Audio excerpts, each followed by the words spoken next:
Hello friends, இந்த வீடியோவில் நம்ம எதை பற்றி பார்க்க போகிறோம் பார்த்தீங்கன்னா பவர் ஃபேக்டர். பவர் ஃபேக்டர்னா என்னென்னு ஃபஸ்ட்டு பார்க்க போகிறோம். அங்கே அந்த பவர் ஃபேக்டரை யூஸ் பண்ணி பவர் ட்ரையாங்கிள் எப்படி கால்குலேட் பண்ணுறாங்க, அதேமாரி பவர் ஃபேக்டர் ஏசியில் எப்படி இருக்கும், டிசியில் எப்படி இருக்கும், ரியாக்டிவ் பவர் எங்கேருந்து ஜென்ரேட் பண்ணுறாங்க, நம்ம எப்படி ரியாக்டிவ் பவரை யூஸ் பண்ணிகிட்டு இருக்கோம், அதேமாரி டைப்ஸ் ஆஃப் லோடுக்கு ஏற்ற மாதிரி பவர் ஃபேக்டர் எப்படி வேரி ஆகுது, அதேமாதிரி லோ பவர் ஃபேக்டர் எப்படி உருவாகுது. இந்த டாபிக்ஸை பற்றி தான் நம்ம மெயினாக பார்க்க போகிறோம். ஃபர்ஸ்ட் பவர் ஃபேக்டரை பற்றி பார்ப்போம். அந்த பவர் ஃபேக்டர் எப்படி கால்குலேட் பண்ணாங்க பார்த்தீங்கன்னா, ஒரு எலக்ட்ரிக்கல் சர்க்யூட் எடுத்திங்கன்னா அதில் ஒரு இம்பார்ட்டன்ட் பேராமீட்டர்ஸே பார்த்தீங்கன்னா பவர் ஃபேக்டர் தான். அந்த பவர் ஃபேக்டரை கால்குலேட் பண்ணுறதுக்கு நம்மளுக்கு ஆக்டிவ் அண்ட் ரியாக்டிவ் பவர் ரெண்டுமே தேவை. இப்போ பவர் ஃபேக்டர் ஏசியில் எப்படி இருக்கும், டிசியில் எப்படி இருக்குன்னு பார்த்தீங்கன்னா, இப்போ ஏசியை பொறுத்தளவுக்கு பார்த்தீங்கன்னா 50 ஹெர்ட்ஸ் ஃப்ரீக்வன்சி இருக்குது. அதேமாதிரி பார்த்தீங்கன்னா ஏசியில் சைக்கிள்ஸ் இருக்குது. பாசிட்டிவ் சைக்கிள், நெகட்டிவ் சைக்கிள் ரெண்டு இருக்குது. அதே டிசியில் கம்பேர் பண்ணக்குள்ள பார்த்தீங்கன்னா நம்மளுக்கு அங்கே கான்ஸ்டண்ட்டாக தான் இருக்குது. அதேமாதிரி அங்கே ஹெட்ஸ் எதுவுமே கிடையாது, ஃப்ரீக்வன்சி எதுவுமே கிடையாது, அங்கே சைக்கிள்ஸ் எதுவுமே நம்மளுக்கு உருவாகலை. இப்போ ஏசியில் பார்த்தீங்கன்னா P=VI தான் பவரோடைய ஃபார்முலா. இப்போ எக்ஸ்ட்ரா ஒரு பேராமீட்டரை நம்ம ஏசியில் எடுத்துப்போம். அப்போ அந்த காஸ் தீட்டா தான் பவர் ஃபேக்டர். அதான் P=VI காஸ் தீட்டா அப்படின்னு சொல்லுவோம். அதே பார்த்தீங்கன்னா டிசியில் பார்த்தீங்கன்னா டிசி சர்க்யூட்டில் பவர் கால்குலேஷன் படி பார்த்தீங்கன்னா P=VI இதான் டிசியோட ஃபார்முலா.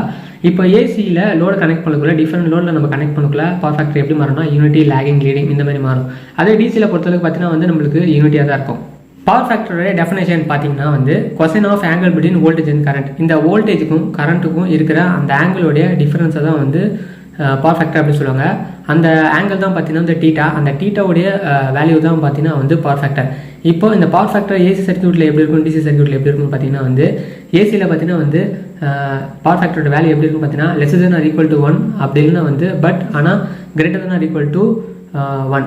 இப்போ எப்படின்னா, இப்போ பவர் ஃபேக்டர் லேகிங்கில் இருக்குது, லீடிங்கில் போகுது லோடுக்கு ஏற்ற மாதிரி. இப்போ லீடிங்கில் போகிறதுனால எனக்கு அது நெகட்டிவ் பவர் ஃபேக்டரு, அது ஹை பவர் ஃபேக்டர் அப்படின்னு நம்ம சொல்ல முடியாது. பவர் ஃபேக்டரை பொறுத்தளவுக்கு பார்த்தீங்கன்னா லோ பவர் ஃபேக்டர் தான் உருவாகும். அது நெகட்டிவ்லாம் போகாது. ஒன்று லேகிங்கில் போகும், இல்லை லீடிங்கில் போகும். பவர் ஃபேக்டரோட ஃபார்முலான்னு பார்த்தீங்கன்னா P=VI காஸ் தீட்டா இதான் ஃபார்முலா. காஸ் தீட்டா தான் பவர் ஃபேக்டர். இப்போ அந்த காஸ் தீட்டா ஃபைண்ட் அவுட் பண்ணணும்னா அதுக்கு என்ன ஃபார்முலா பார்த்தீங்கன்னா kW/kVA. அது கிலோவாட்னா ஆக்டிவ் பவர் இல்லை ட்ரூ பவர் சொல்லுவாங்க. kVA பார்த்தீங்கன்னா அப்பரண்ட் பவர். இப்போ பவர் ட்ரையாங்கிள் படி பார்த்தீங்கன்னா ட்ரூ பவர் இதை ட்ரூ பவர் Pன்னு சொல்லுவாங்க. அதேமாதிரி ரியாக்டிவ் பவர் Qன்னு, அதேமாதிரி அப்பரண்ட் பவர் S. இப்போ அந்த ட்ரூ பவர் தான் பார்த்தீங்கன்னா VI காஸ் தீட்டா, அதான் கிலோவாட். அதேமாதிரி ரியாக்டிவ் பவர் பார்த்தீங்கன்னா வார், இது ஒரு வாட்லெஸ் பவர்னு சொல்லுவாங்க. அது VI சைன் தீட்டா. அதேமாதிரி அப்பரண்ட் பவர், இப்போ இந்த ஆக்டிவ் பவரையும் இந்த ரியாக்டிவ் பவரையும் சேர்த்தா தான் நம்மளுக்கு இந்த அப்பரண்ட் பவர் கிடைக்கும். பவர் ஃபேக்டரை பொறுத்தளவுக்கு பார்த்தீங்கன்னா லேகிங், லீடிங் அப்படின்னு சொல்லுவோம். இப்போ லேகிங்கில் 90 டிகிரி இருக்குது, லீடிங்கில் 90 டிகிரி இருக்குது அப்படின்னு பார்த்தீங்கன்னா இந்த 90 டிகிரி மாறுமான்னு கேட்டிங்கன்னா மாறாது.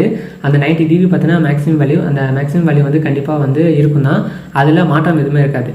ஃபஸ்ட்டு பார்த்தீங்கன்னா ஆக்டிவ் பவர் பற்றி பார்ப்போம். இப்போ ஆக்டிவ் பவர் அப்படின்னு பார்த்தீங்கன்னா ஒரு எலக்ட்ரிக்கல் சர்க்யூட்டில் இருக்கக்கூடிய அந்த பவர் காம்போனன்ட்லாம் அதோட பெர்ஃபார்மன்ஸை எப்படி டெசிபேட் பண்ணணும்னா ஆக்சுவல் ஒர்க் மூலிமா டெசிபேட் பண்ணும். அந்த ஆக்சுவல் ஒர்க்கை தான் எப்படி ரெஃபர் பண்ணுவாங்கன்னா ஆக்சுவல் பவர் அப்படின்னு சொல்லுவாங்க. இந்த ஆக்டிவ் பவர் ஒரு யூஸ்ஃபுல் பவர், நம்ம யூஸ் பண்ணக்கூடிய ஒரு பவர் தான் பார்த்தீங்கன்னா இந்த ஆக்டிவ் பவர். இப்போது இந்த ஆக்டிவ் பவர் பார்த்தீங்கன்னா பியூர் ரெசிஸ்டிவ் லோடில் தான் அதிகமாக இருக்கும், ஏன்னா யூனிட்டி பவர் ஃபேக்டர் பொறுத்து. இப்போது இது ஒரு ட்ரூ பவர், இது ஒரு யூஸ்ஃபுல் பவர் அப்படின்னு சொல்கிறதுக்கு காரணம் என்னென்னா, இப்போ ஒரு மோட்டார்னு எடுத்துக்கிட்டிங்கன்னா அதில் டார்க் ப்ரொடியூஸ் பண்ணுறதுக்கு காரணமே பார்த்தீங்கன்னா இந்த ஆக்டிவ் பவர் தான். இந்த ஆக்டிவ் பவர் தான் நம்ம ஆக்சுவல் பவர் அப்படின்னு சொல்லுவாங்க. இதை சம்டைம்ஸ் எப்படி சொல்லுவாங்கன்னா ஒர்க்கிங் பவர், ட்ரூ பவர் அப்படின்னா ரியல் பவர் அப்படின்னு சொல்லுவாங்க.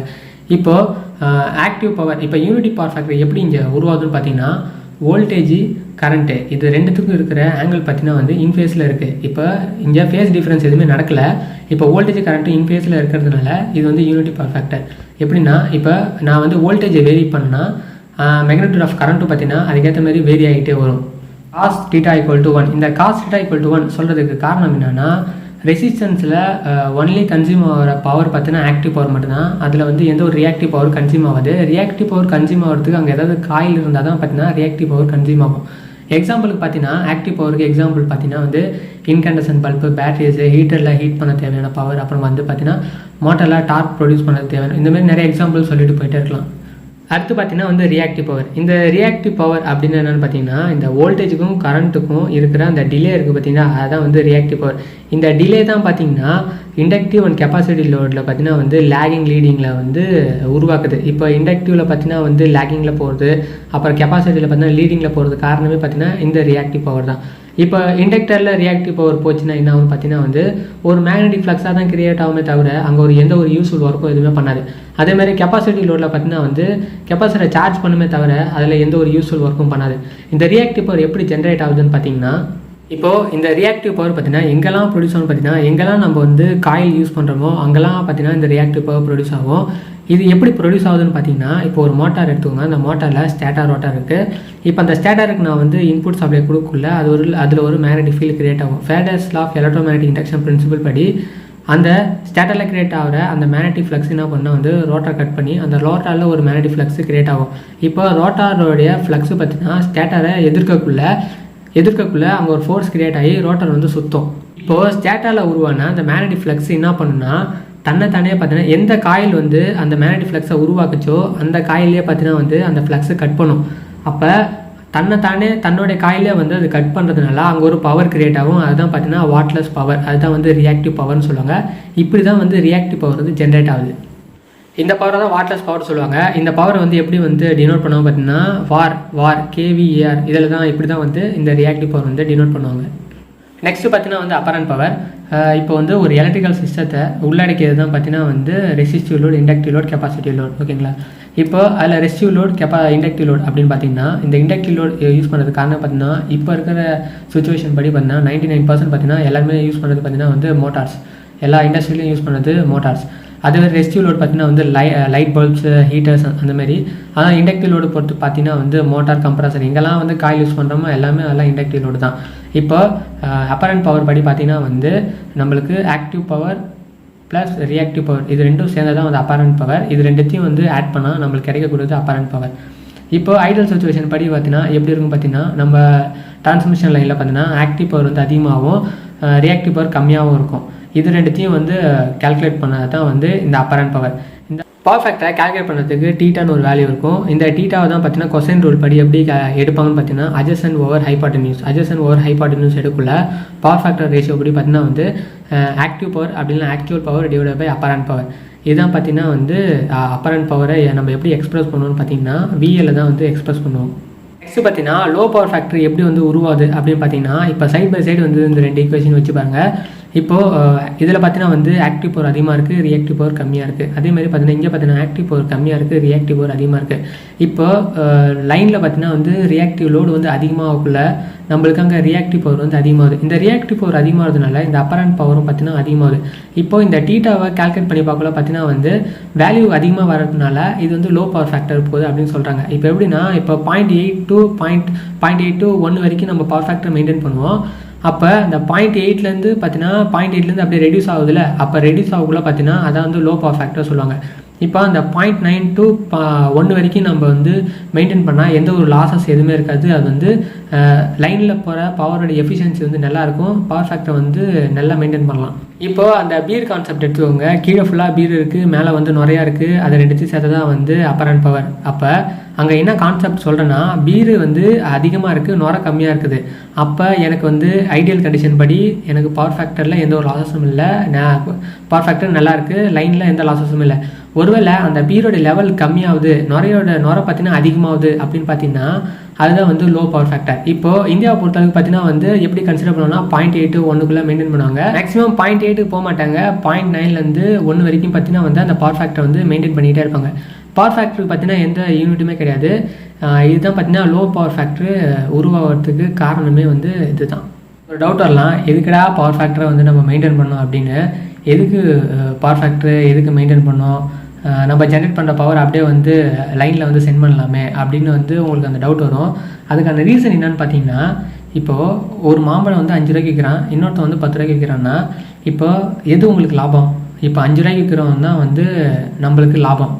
அதேமாரி தான் பவர் ஃபேக்டரும். இப்போ நான் லைனில் கொடுக்குற அந்த லாஸஸ் பார்த்தீங்கன்னா வந்து அதிகமாக வரக்குள்ள நம்மளுக்கு கரண்ட் பில் பார்த்தீங்கன்னா வந்து அதிகமாக வரும். இப்போ நான் வந்து 100 ரூபாய் கட்டுறேன்னா பவர் ஃபேக்டர் வந்து நான் வந்து மெயின்டைன் பண்ணல, நான் எதுவுமே பண்ணல அப்படின்னா நீங்கள் அந்த இடத்துல எவ்வளோ கட்டுற மாதிரி இருக்குன்னா ஒரு 200 250 ரூபா கட்டுற மாதிரி இருக்கும். அதனால தான் வந்து இந்த பவர் ஃபேக்டர் வந்து முக்கியமாக வந்து பவர் ஜென்ரேஷன் சைடு வந்து பார்ப்பாங்க. அங்கே எப்படி கண்ட்ரோல் பண்ணுவாங்கன்னு பார்த்தீங்கன்னா ஒன்று எக்ஸைட்டேஷன் மூலியமாக வந்து கண்ட்ரோல் பண்ணுவாங்க. எப்படின்னா ஜென்ரேட்டரில் ரோட்டார் மூலியமாக கொடுக்குற எக்ஸைட்டேஷனில் கண்ட்ரோல் பண்ணுவாங்க. அப்படின்லாம் வந்து சப்ஸ்டேஷனில் யூஸ் பண்ணுற ஷண்ட் கெப்பாசிட்டர் அந்தமாரி கெப்பாசிட்டர் பேங்க்லாம் போட்டு வந்து பவர் ஃபேக்டர் வந்து மெயின்டைன் பண்ணுவாங்க. இப்போது பவர் ஃபேக்டர் பார்த்தீங்கன்னா வந்து லோடுக்கு ஏற்ற மாதிரி வேரி ஆகும். 3 டைப் ஆஃப் லோடு நம்ம யூஸ் பண்ணுறோம். ஒன்று பார்த்தீங்கன்னா resistive load, inductive load, capacitive load, இதெல்லாம் வந்து பேசிவ் எலிமெண்ட்னு சொல்லுவாங்க. இப்போ ரெசிஸ்டிவ் லோடுக்கு வருவோம். பியூர் ரெசிஸ்டிவ் லோடில் நம்ம வோல்டேஜ் சோர்ஸை கனெக்ட் பண்ணோன்னா இந்த வோல்டேஜுக்கும் கரண்ட்டுக்கும் பார்த்தீங்கன்னா வந்து எந்த ஒரு ஆங்கிள் வேரியேஷன் எதுவுமே இருக்காது. இந்த வோல்டேஜும் கரண்ட்டு பார்த்தீங்கன்னா நம்மளுக்கு இன் ஃபேஸில் இருக்கும். இப்போது இந்த ஆங்கிள் பிட்வீன் இந்த வோல்டேஜ் அண்ட் கரண்ட் பார்த்தீங்கன்னா வந்து 0வாக இருக்கனால cosine of angle between voltage and current பார்த்தீங்கன்னா வந்து காசிட்டா ஈக்குவல் டு 1. இதை தான் வந்து யூனிட்டி பவர் ஃபேக்டர் அப்படின்னு சொல்லுவாங்க. நெக்ஸ்ட் பார்த்தீங்கன்னா வந்து இண்டக்டிவ் லோடு. இப்போது பியூர்லி இண்டக்டிவ் லோடு வந்து வோல்டேஜ் சோர்ஸை கனெக்ட் பண்ணோன்னா அங்கே என்ன நடக்கும் பார்த்தீங்கன்னா வந்து கரண்ட்டு பார்த்தீங்கன்னா வந்து வோல்டேஜுக்கு லேகிங்கில் இருக்கும். எப்படின்னா வந்து ஒரு இண்டக்டர் அப்படின்னு எடுத்துக்கிட்டாலே பார்த்தீங்கன்னா வந்து நேச்சுரலாகவே பார்த்தீங்கன்னா அதில் லேகிங் பவர் ஃபேக்டர் வந்து உருவாகும். இப்போது இந்த கரண்ட்டுக்கும் வோல்டேஜுக்கும் இருக்கிற அந்த டைம் வித்தியாசம் பார்த்தீங்கன்னா முன்னாடி தான் பார்த்தீங்கன்னா வந்து கரண்ட்டோடைய ஃப்ளோவே இருக்குது. அப்போ இங்கே சம் ஆங்கிள் வேரியேஷன் நம்மளுக்கு இருக்கிறதுனால இது வந்து லேகிங் பவர் ஃபேக்டர். எப்படின்னா இங்கே பார்த்தீங்கனாலே உங்களுக்கு புரியும். எப்படின்னா கரண்ட் பார்த்தீங்கன்னா வந்து கம்மியாக இருக்குது, வோல்டேஜ் அதிகமாக இருக்குது. இதுதான் லைனில் நடக்குது. இதுதான் லேகிங் பவர் ஃபேக்டர்னு சொல்லுவாங்க. இந்த லேகிங் பவர் ஃபேக்டர் மூலமா என்ன நடக்கும் பார்த்தீங்கன்னா வந்து பவர் கன்சப்ஷன் பார்த்தீங்கன்னா வந்து அதிகமாக இருக்கும். நெக்ஸ்ட் பார்த்தீங்கன்னா வந்து கெப்பாசிட்டி லோடு. இந்த கெப்பாசிட்டி லோடில் பார்த்தீங்கன்னா வந்து கரண்ட் வந்து வோல்டேஜுக்கு லீடிங்கில் இருக்கும் 90 டிகிரி. இப்போது இந்த வோல்டேஜுக்கும் கரண்ட்டுக்கும் இங்கே என்ன வித்தியாசம் பார்த்தீங்கன்னா வந்து கரண்ட் வந்து முன்னாடியே வந்து ஸ்டார்ட் ஆகிடுச்சு, அதுக்கப்புறம் தான் வந்து வோல்டேஜ் உருவாகுது. இப்போ அந்த லீடிங் பவர் ஃபேக்டர் வந்து உருவாகிறதுக்கு காரணமே பார்த்தீங்கன்னா வந்து ரெசிஸ்டிவ் கெப்பாசிட்டி லோடு வந்து சர்க்யூட்டில் யூஸ் பண்ணுறதுனால இது உருவாகும். இன்னொன்று பார்த்தீங்கன்னா வந்து இந்த வோல்டேஜுக்கும் கரண்ட்டுக்கும் ஒரு சில வேரியேஷன் இருக்கும். அந்த வேரியேஷன் எப்படி சொல்லுவாங்கன்னா இப்போது கரண்ட் வந்து அதிகமாக இருக்குது, வோல்டேஜ் வந்து கம்மியாக இருக்குது. இப்போது இந்த லீடிங் பவர் ஃபேக்டர் மூலிமா என்ன நடக்கும் பார்த்தீங்கன்னா வந்து வோல்டேஜை நம்மளால் வந்து வோல்டேஜ் ரெகுலேஷனை இம்ப்ரூவ் பண்ணலாம். அதேமாதிரி பார்த்தீங்கன்னா பவர் கன்சப்ஷன் வந்து நம்மளால் கம்மி பண்ண முடியும். நெக்ஸ்ட் வீடியோவில் பார்த்தீங்கன்னா மோட்டார் பவர் ஃபேக்டரில் நான் வந்து இண்டக்டிவ் லோட் அந்த கெப்பாசிட்டி லோட் இந்த கெப்பாசிட்டர் பேங்க் வந்து எதுக்கு வந்து மோட்டாரில் கனெக்ட் பண்ணுறாங்க, இந்த இண்டக்டிவ் லோடில் எப்படி வந்து லேகிங்கில் போகுது, அதை பற்றின ஒரு முழு விளக்கத்தை வந்து நான் அடுத்த வீடியோவில் நான் சொல்கிறேன். இந்த வீடியோ உங்களுக்கு பிடிச்சிருக்குன்னு நினைக்கிறேன். நெக்ஸ்ட் வீடியோவில் பார்ப்போம். தேங்க்ஸ்.